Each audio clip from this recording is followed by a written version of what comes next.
from your cross-legged position. If you've got knee propping, you can take those out. And you're going to extend your legs one leg at a time, not too wide. So you'll see that what happens if I keep one leg in its cross-leg position, when I extend my other leg, the inside of my thigh lines up with the sole of my other foot. So not a wide extension here, okay? So you're making a V shape, kind of a slice of pie, okay? If you have knees that hyperextend here, that is, your knees bend backwards, then you can take a towel or a blanket and roll it and slide under the backs of your thighs. It does not have to go behind your knees, just behind your thighs, just enough to keep your legs for your knees from hyperextending. Okay. If you don't know whether you have that happening, then you probably don't have it happen. Have it happening. Okay. If you have one or both legs turning out in kind of a ballerina, ballet dancer angle like this, then you can also take, if you have something like some of those sandbags that some yoga people have, or some more blankets, or some heavier yoga blocks, you can put that in next to your thighs to keep your legs sort of upright. There will be a natural rotation, but not so extreme as that kind of dancer leg, all right? The reason has nothing to do with aesthetics, of course. It has to do with an inner architecture, an inner alignment as we're tracking into some very specific regions in your physical and subtle body, all right? So once you're all settled there, and I have one leg that turns out. I used to have both. One side has recovered that pattern and the other one is still doing its thing. So I have one side supported there, as you can see. All right. Once you've got that set up, take a yoga block and place it between your thighs. We are going to do what is called Upavista Konasana. Upavista Konasana. And you're going to put the block between your thighs. And very simply, now that we did a complicated setup, you tip forward and put your hands on the block and let your neck and head soften down. Now, if you're sitting on a pretty high stack of support underneath you, maybe it's 2 blocks. And I'll explain so that you can refine this once you're in.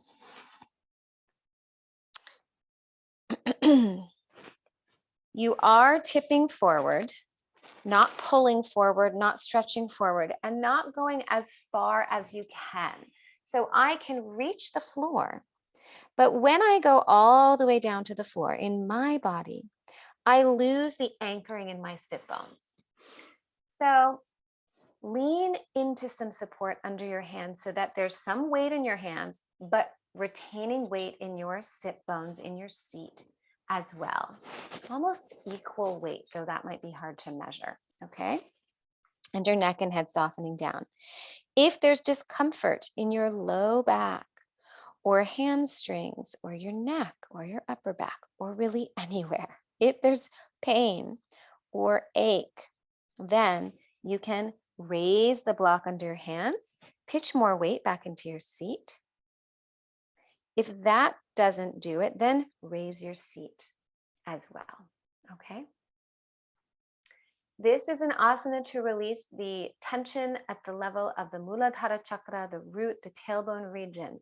So if this asana simply does not work for your body in this moment, the other option is to do Apanasana. So you lie on your back with your legs elevated, you hold one knee away from your chest with your knee aligned with the earlobe cheekbone on the same side. We did that asana in both the first and second class of this series, okay?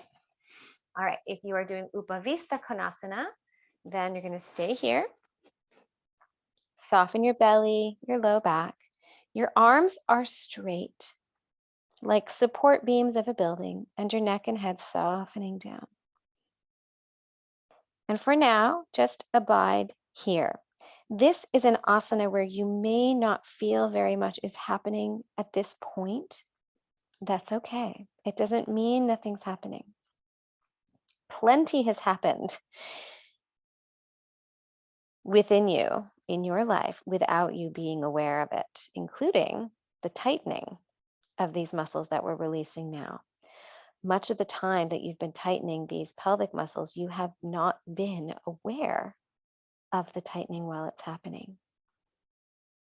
So it is also very possible that you will not be acutely aware of the releasing while it's happening, and that is okay. Just abide here. Neck and head softening down. Legs and hip creases and low back softening, softening.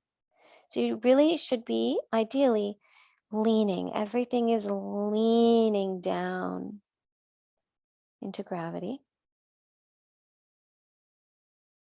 And then we're going to bring in a little micro flow here. So inhale to prepare. As you exhale, bend your elbows so that you're tipping a little bit lower, just about an inch or two. Remember, it's micro. And then as you inhale, straighten your elbows to go back to where you started. And we'll continue like this. If you're doing Apanasana, you just remain in that asana, holding your knee. No micro flow for that. If you're in the seated pose, then as you exhale, bend your elbows, tip forward about an inch or two. And when you inhale, straighten your elbows again. Exhale, tip down. Inhale to straighten.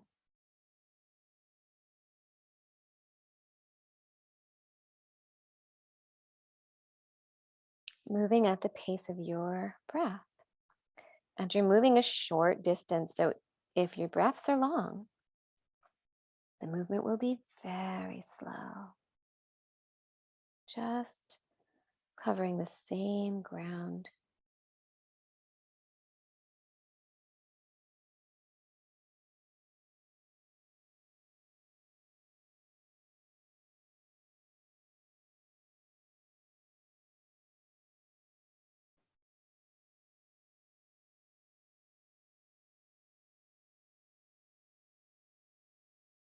And this is actually massaging the muscles.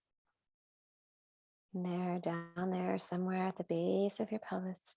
This region is tight for everyone, and some more than others.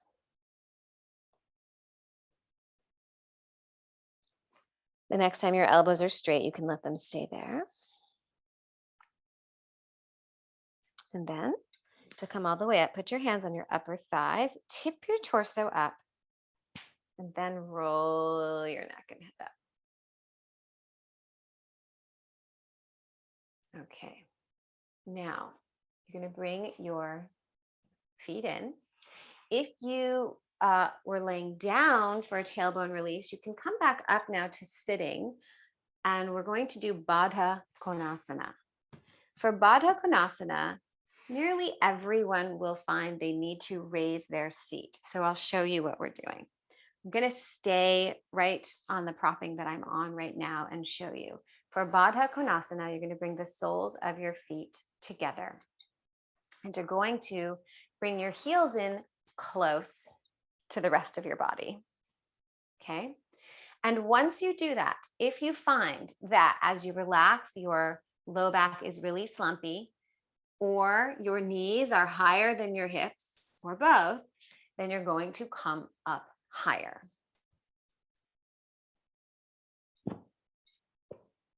This is a little bit more of a proppier practice.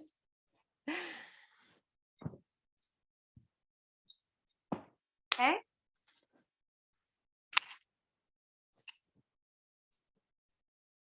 Soles of your feet together on your throne, sitting on your throne, soles of your feet together, heels close to your rest of your body. And then the swaddle. So you can take a shawl, a blanket, a yoga blanket, okay? And you put it on your lap.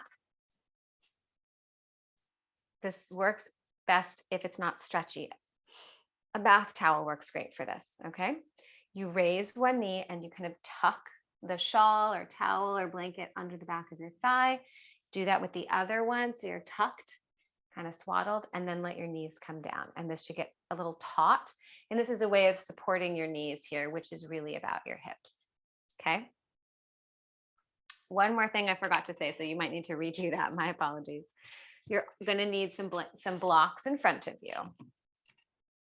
And if you don't have blocks, then you can just sit up for this, but this blocks is going to allow us to do a little micro flow here as well. So I'm getting all tucked. This is particularly helpful if you have hypermobile hip joints. This swaddle is for your hips, which is really about your pelvis. So sit in your throne, easy breathing. Baddha Konasana done in this way will release the deep muscles behind your abdominal organs in front of your sacrum. We are not doing a hip opener in the conventional sense. In other words, we're not stretching ligaments here. That's not the purpose here. We are journeying inward, beyond, deeper than the ligaments, into the muscles of your pelvis, behind your abdominal organs, in front of your sacrum. That will influence your hips, but we're not stretching the hips here. So stay up for another couple breaths. Nice, soft belly. Soften your low back, your hip creases, groin. Soften everywhere, in there, down there, somewhere.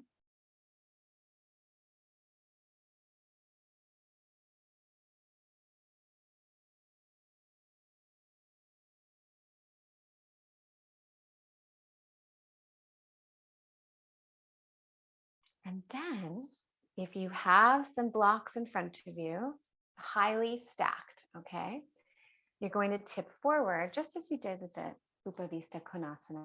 If you did that one, you're going to tip forward and put your hands on the blocks and let your neck and head soften. So we don't want these to be so low that you're pitching out of your seat. Your sit bones should be anchored so high enough that you've got weight in your sit bones. If you don't have nice, stable, firm blocks or something similar, then just stay upright, skip the microflow, because the stability is more important. So this should feel pretty stable, okay? If you're tipped forward, then your neck and head will soften down as well. Soften your belly, groin, hips, low back, upper back. Inhale. And as you exhale, bend your elbows and tip down just an inch or two, no more than that. And as you inhale, straighten your elbows, return to where you just were. And you're going to continue like this. This is bringing in an internal massaging element. And you can help the process by continuing to soften through your pelvis, deep inside,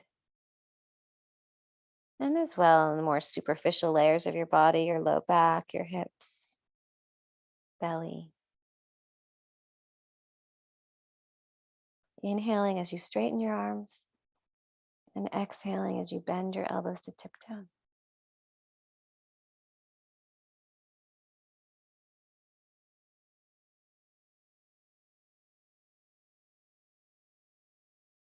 Being inwardly aware.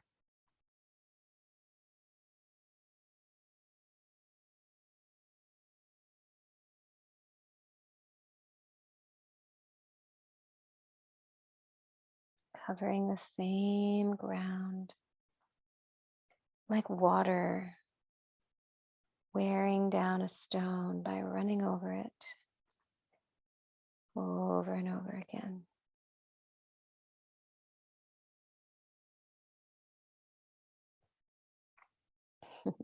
The next time your elbows are straight, you can let them stay there.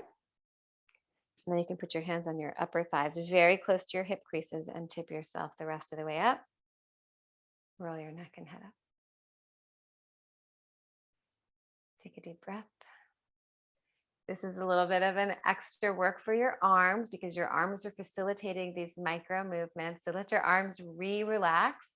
And you can come out of this by bringing up one knee and then the other. So the soles of your feet are on the floor, kind of in a squat position here, actually.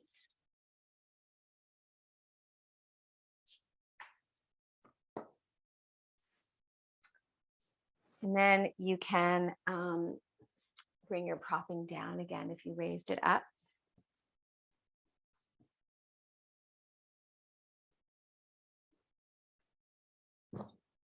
Down to whatever level was working for you for seated cross-legged position. And then you're just going to leave that be for now. We're going to do Anjaneyasana. I'm just taking a moment to give your arms a rest because you'll need to use your arms for this lunge as well. So when you're ready, find your blocks.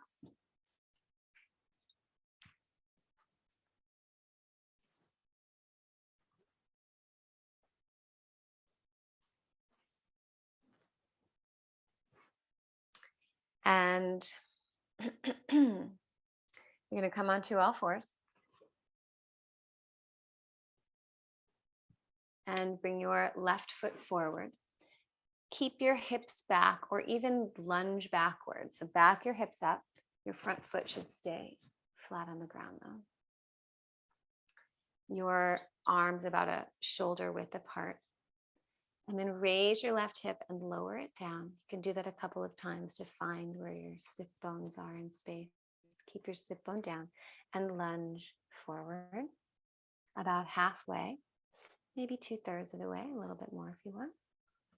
Align your wrists beneath your shoulders and your front ankle beneath your knee. So if you need to scoot your toes forward or back, go ahead and do that. So your front ankle is beneath your knee and let your neck and head soften down.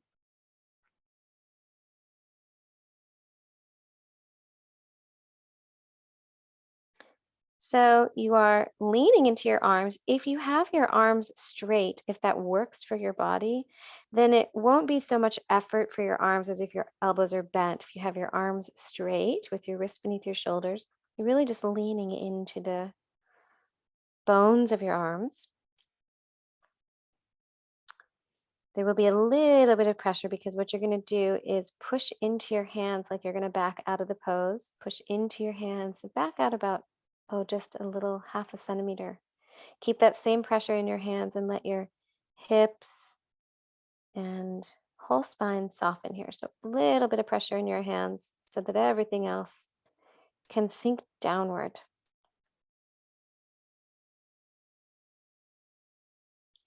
And then you're going to do this micro flow for your upper spine. So as you inhale, roll your neck and head up to gaze straight ahead. And as you exhale, let your neck soften all the way down. And on your next inhale, you're going to inhale your neck up, but less high than before. So we're not going as high up. Exhale, let your neck and head come all the way down. Still, there's pressure, a little pressure in your hands to hold your body here. Inhale up, a little less high than even the last time.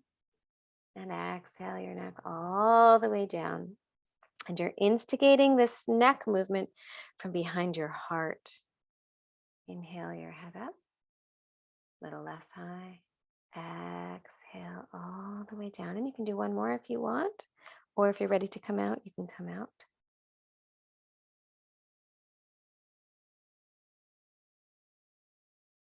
Bend your elbows, push into your hands when you're ready, and back up.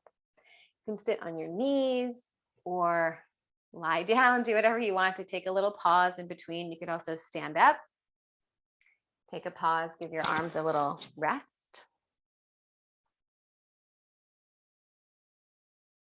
And then when you're ready to do the other side, you'll come onto all fours and bring your right foot forward. Back your hips up a bit. Raise your right hip in the air and lower it down. You can do that a couple times to find where your hip is in space. Imagine or feel your sit bone and have your sit bone be anchoring down. Keep that sit bone anchored down as you lunge forward about half, maybe 2/3. You can scoot your toes forward or back so your ankle's beneath your knee. Align your wrists beneath your shoulders. Let your neck and head soften all the way down. If you feel comfortable with having your elbows straight, that will likely feel more stable and less effort than having your elbows bent. And you can play with that and see. Okay. And then put a little bit of pressure into your hands so that you're moving your hips back just about a half a centimeter. Keep the same pressure in your hands, but let your whole torso and pelvis soften and sink downward.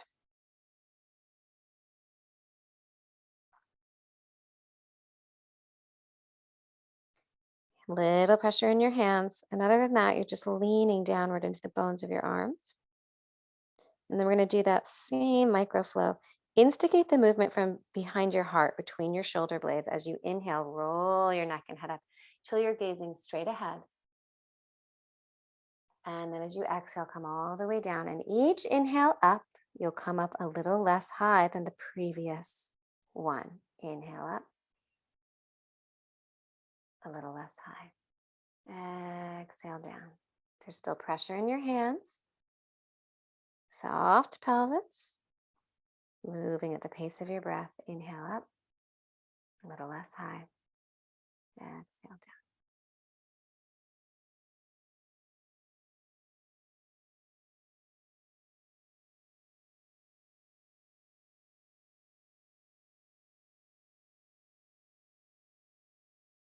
And continue if you'd like, one or two more. Really slow movement as the distance gets smaller each time.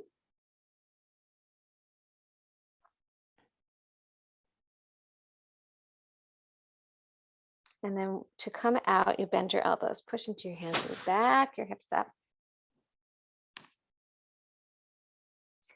And then we're going to sit in a cross-legged position once again.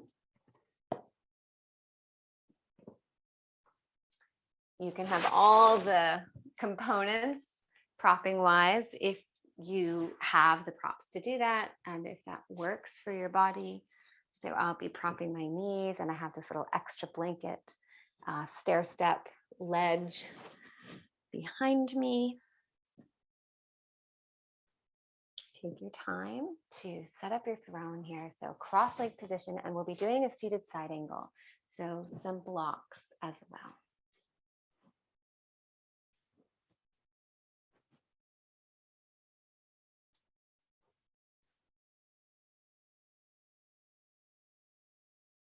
Notice how you feel. You began your practice in a seated position and you're seated again, but we have done a lot of deep nourishing, nurturing, decompressing, softening, releasing of the layers of rigidity that are normally there.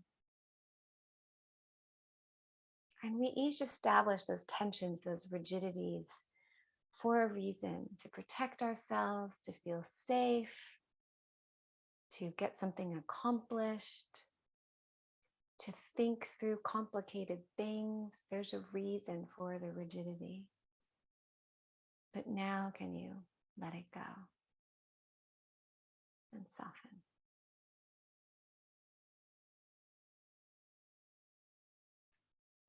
And as you soften and release, you may also find that what's releasing is not only the physical tension patterns, but the reason for those patterns may also release.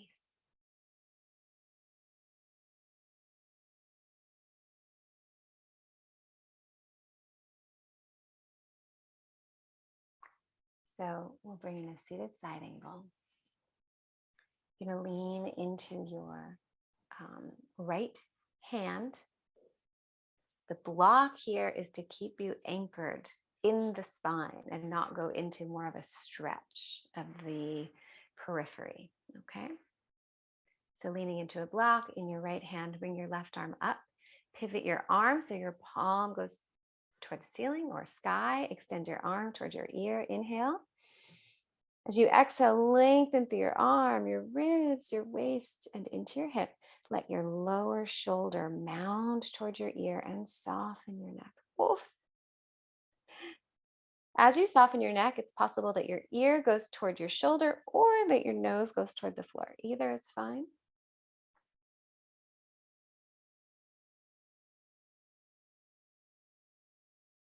Inhale your upper arm so your fingers go toward the ceiling, and exhale your arm down. Keep leaning into your lower hand and softening your low back. We'll do just a couple of these. Inhale your arm up. Exhale your upper arm down, covering the same ground. There should not be any pain in your shoulder joint. If there is, please bring your arm forward. You are not between two planes of glass. Let your arm come forward. And you're going to exhale your arm down. Inhale it up, covering the same ground. You can do one more if you like, or you can stop with your arm in that down position. Good. And then bring your upper arm up and out. Push into your lower hand and come all the way up. And take a pause here. Notice how you feel. Your body. Be aware of your body. And be aware of the two sides. Now, it may be easy to be aware of the side that you have not released yet. That side might feel shorter, more compressed, more discomfort. Leave that aside for now. Can you be aware of the open side? What does that side feel like? And can you name or describe in a word or a phrase what the open side feels like? Bring your attention there.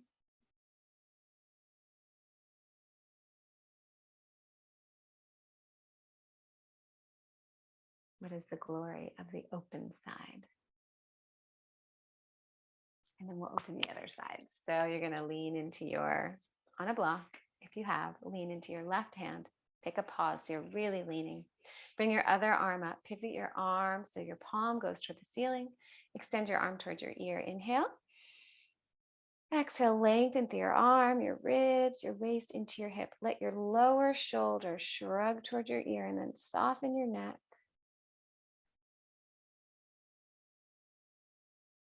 Still leaning into your lower hand, soften your low back, your pelvis and waist, and we'll do these movements with your upper arm.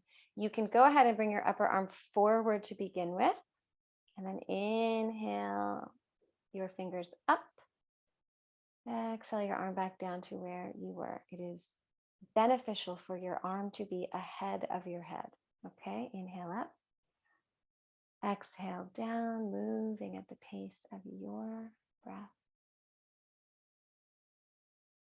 Let this be a massage for your vertebrae through your ribs. Soft neck, soft low back.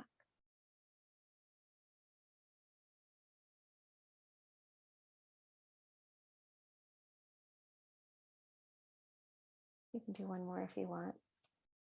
Or the next time your arm is in the down angle, pause there. And then come all the way up. Bring your upper arm up and out. Push into your lower hand. Tip yourself up. And now notice, what does that open side feel like? See if there's a word or phrase to describe that side or now your whole body.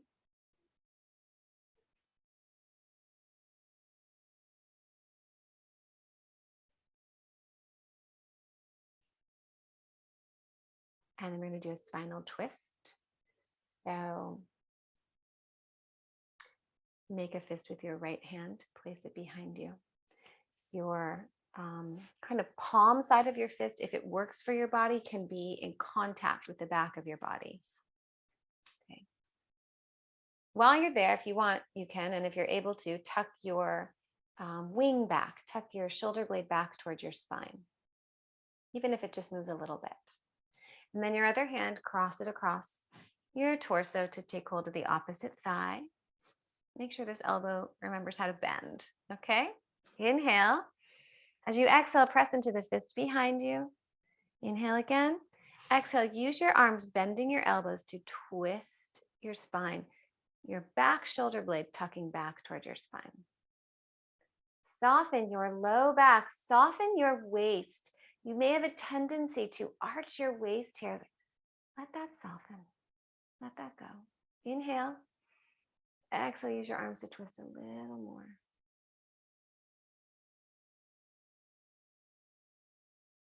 And then to untwist, soften the pressure in your arms and untwist. See if there's a difference between the two sides, and particularly, can you be aware of the open side? What does the open side feel like? To your face, shoulder, ribs, waist, hip, even your hand and arm. And we'll do the other side. Make a fist with your left hand. Place it behind you. You can, if you want, if you're able to, you can pivot your arm so that the palm side of your fist is in contact with the back of your body. Your other hand, cross your torso, take hold of the opposite thigh, and inhale to prepare. As you exhale, press into your fist behind you. Your waist is totally relaxed here, though, ideally. Okay, tuck your back wing back, tuck your shoulder blade back towards your spine, soften your low back, inhale. Exhale, use your arms to twist, bending your elbows, use your arms to twist towards your left. Soften your low back, inhale. Exhale, use your arms to twist even more. Soften your low back and use your arms to twist a little more. No need to arch your waist. To untwist, soften the pressure in your arms and come back to the center. Notice how you feel, both sides, whole body, whole being, your overall state.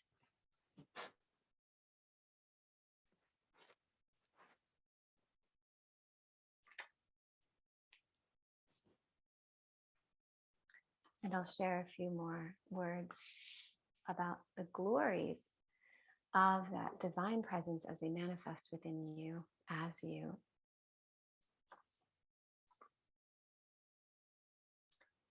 That divine presence is the self who resides in your heart. Among all of your means of knowing, all the senses and all the means of knowing, that divine presence is your mind.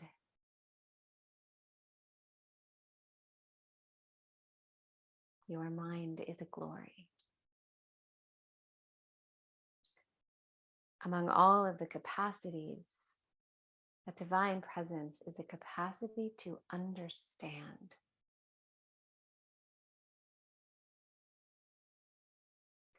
Among all discussions that could be had, that divine presence is a discussions that lead to supreme truth.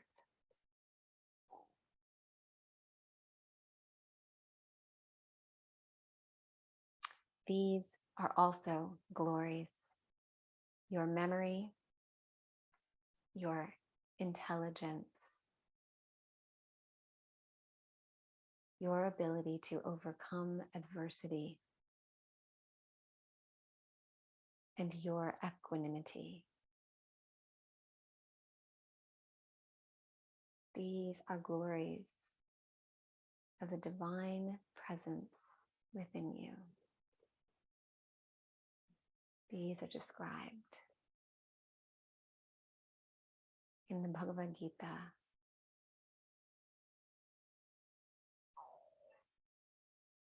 Take a breath.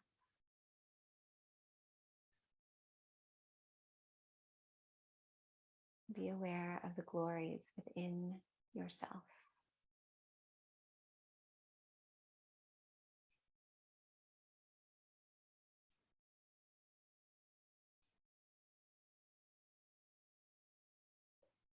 And we're going to do one more thing here. You're going to extend your legs in front of you with your legs now side by side. Same thing here. If your knees hyperextend, then roll a towel or a blanket and slide it underneath your backs of your thighs. If you have a rolling out leg or both, do that. Then you could put a little something in there for support. The support allows you to let go inwardly. Okay, we're going to do this Paschimottanasana. We did it in the previous class, and now we're going to bring in a little bit of a microflow. For this, if you like, you can have blocks at your sides. Okay, and I'm going to explain what we're going to do. You're going to be slumping downward and forward. No pulling, no reaching, no flexing, no yanking, no stretching, just slumping down. Okay.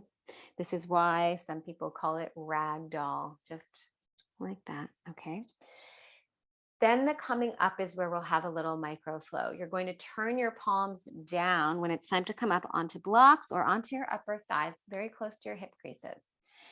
And with your elbows pointing back behind you, what you're going to do is you're going to roll up 2 vertebrae, and then you're going to release and roll back down 1. So up 2 and down 1 by releasing the pressure.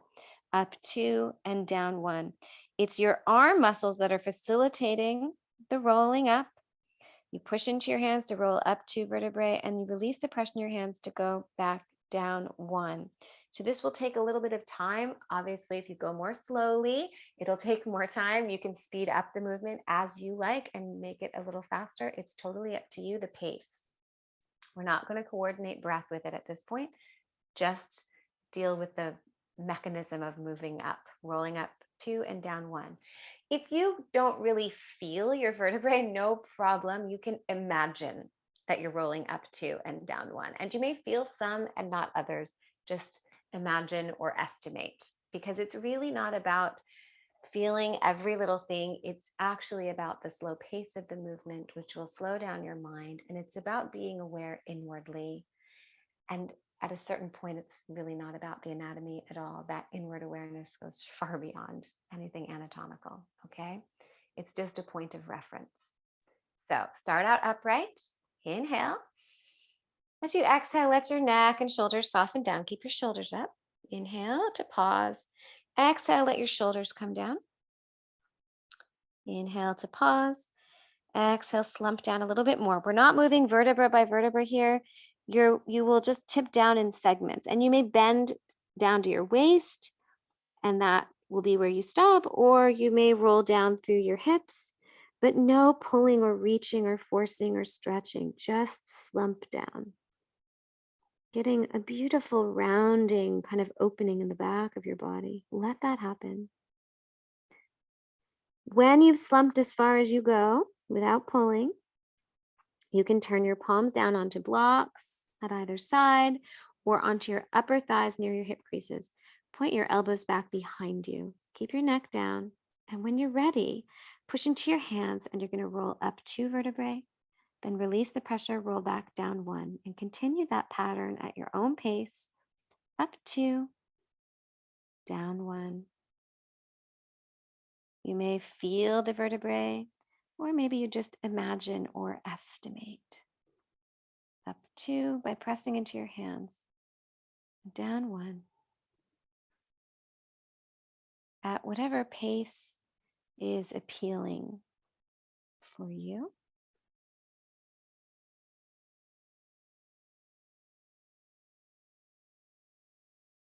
Let the pace at least be slower than your thoughts.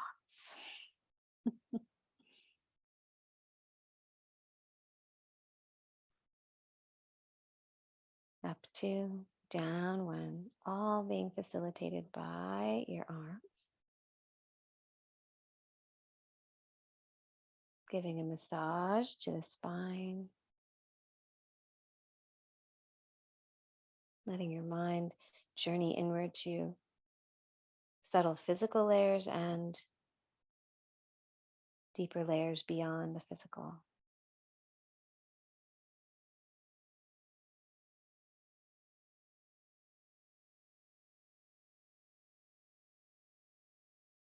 And at a certain point, if you're using blocks, they won't be useful to you anymore. You can bring your hands up to your upper thighs.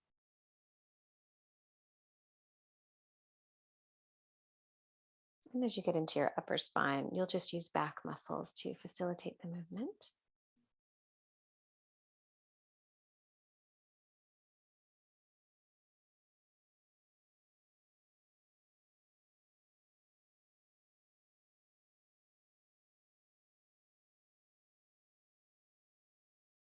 If you've come all the way up, you can sit in a cross-legged position. And the effects of this Paschimottanasana will continue for you. long after you've come out.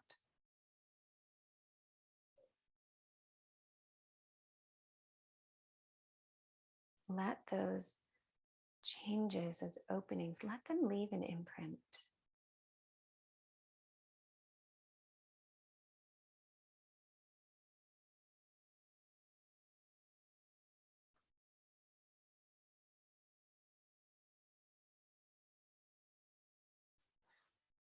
So again, when you've come all the way up, you can sit in a cross-legged position. Let the effects continue for you. Let the openings leave an imprint. You know, we let pain leave an imprint.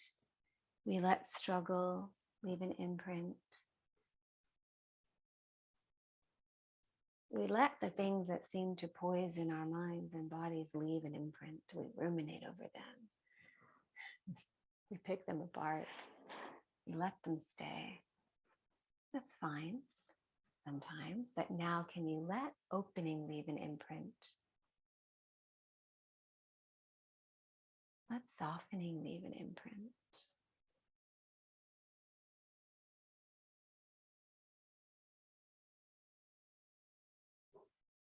Let yourself revel in the glory of opening and softening and letting go.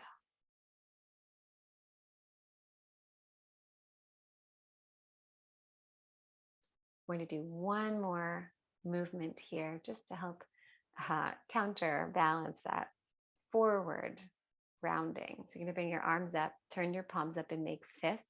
Soften your hip creases and low back. Shrug your shoulders up, slide your shoulder blades back. Take a full breath in and out. And then on your next inhalation, bring your shoulder blades together. Your arms go back and down a bit. Soften your low back. Don't arch your waist. Bend your elbows. And on your next inhalation, squeeze your elbows and shoulder blades together. Soften your hip creases and low back. Soft neck.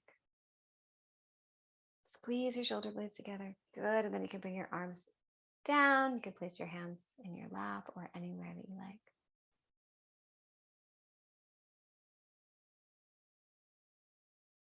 See if it feels like your upper back is doing like a little bit of a smile, maybe behind your heart, and let your face have a smile if that is appealing to you as well.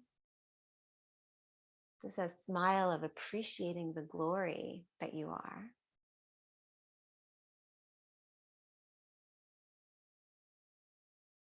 Like you could get up every morning and look in the mirror and say,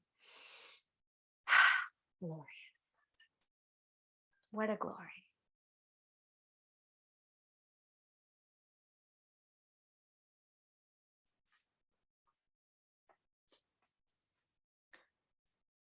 Take this in, let it leave an imprint. The divine presence is the self that resides in your heart. The divine presence is among all your means of knowing, your mind. It is your capacity to understand. Among the discussions that you may have, the divine presence is the discussions that lead to supreme truth. That divine presence is your memory, your intelligence, your ability to overcome adversity, and it is your equanimity.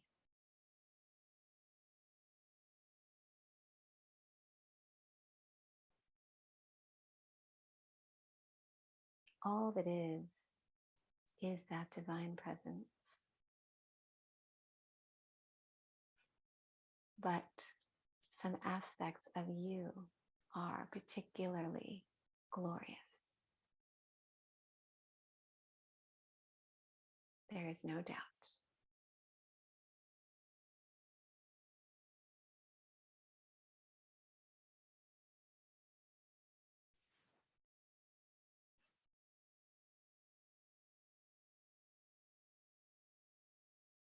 Om Shanti Shanti Shanti.